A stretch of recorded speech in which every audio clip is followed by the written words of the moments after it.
Bonjour à tous et bienvenue sur Agora Business. C'est une édition spéciale consacrée aux startups que nous proposons. Les arts et métiers sont un formidable tremplin pour créer et entreprendre. Direction Paris pour l'inauguration de l'incubateur du campus. Nous avons réalisé 12 portraits de startups issus de l'incubateur ou de la formation Creda. Côté labo, nous vous ferons découvrir la plateforme parisienne du centre de conception et de réalisation de prototypes. Puis la parole sera donnée à Xavier Wartel, patron du French Tech Hub de San Francisco.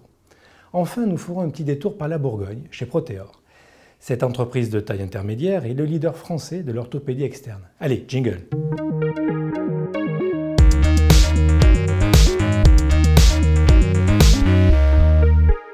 L'événement est un peu tardif. L'incubateur du centre de Paris, qui existe depuis 4 ans, a enfin été inauguré.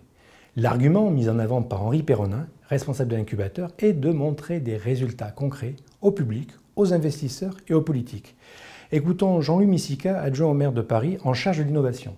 Un très bel endroit et un très bel incubateur avec une spécialisation sur les produits et les objets connectés et les produits à la fois traditionnels. Après tout, vous êtes une école d'ingénieurs et une école qui a été très importante dans l'histoire de l'industrie française. Et en même temps, on sait que les services numériques suscitent énormément d'initiatives, mais les produits numériques sont de plus en plus importants. Et cette spécialisation sur les produits me paraît intéressante. L'incubation aussi à Paris, c'est une histoire. Ah bien sûr, l'incubation à Paris, ça commence en 2008, un petit peu avant, et ça a été un phénomène tout à fait spectaculaire, puisque en moins de 7-8 ans, nous sommes devenus une des places les plus importantes en Europe et même dans le monde en matière de sites d'innovation, plus de 100 000 m² d'incubateurs ou d'accélérateurs, un territoire parisien qui est offert à l'expérimentation pour les boîtes innovantes. Et puis une dynamique d'innovation ouverte dans la relation entre grands groupes et start-up qui est tout à fait impressionnante. Le centre de conception et de réalisation de prototypes est la plateforme du campus la plus appréciée des innovants de l'incubateur, mais aussi des élèves suivant la formation Creda. Ici, Philippe Lanard et ses équipes aident et réalisent pour le compte des créateurs, mais aussi des clients industriels, des prototypes. Allez, immersion.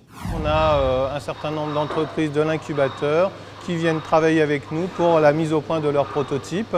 Bon, par exemple, Microbotique qui vient ici finir la mise au point du robot, là précisément en travaillant sur les pièces que nous venons de réaliser sur le centre d'usinage. C'est rare dans Paris d'avoir un incubateur justement avec aussi un atelier, enfin une plateforme.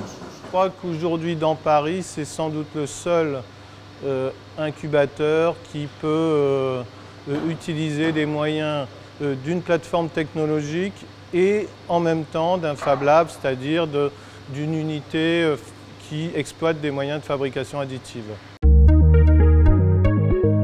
C'est un rendez-vous à inscrire dans vos tablettes. Le 14 septembre prochain, Xavier Wartel, ingénieur arts et métiers, serial entrepreneur et patron de la French Tech Hub de San Francisco, donnera une conférence à Iéna sur comment réussir dans la Silicon Valley.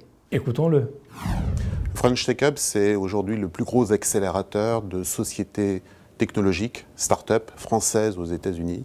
On est basé à San Francisco et à Boston. Et notre mission, c'est de faire réussir les entrepreneurs français aux États-Unis.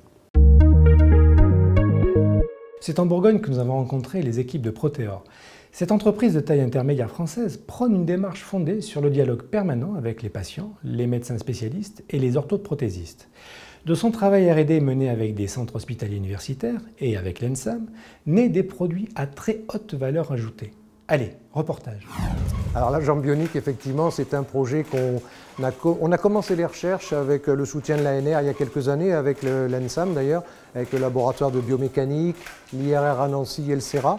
On a fait un consortium et on a développé tout ça jusqu'à arriver maintenant à la phase pratique où on développe ce prototype de jambes bioniques qui a l'intérêt de régler la synergie entre le genou et la cheville pour permettre à un amputé d'avoir des possibilités qu'il n'avait pas avant dans des situations un peu contraignantes comme les descentes d'escalier, les pentes en montée en descente ou les dévers. Et c'est ainsi que s'achève notre 9e édition. Les équipes d'Agora Business vous remercient pour votre fidélité et vous souhaitent d'agréables vacances.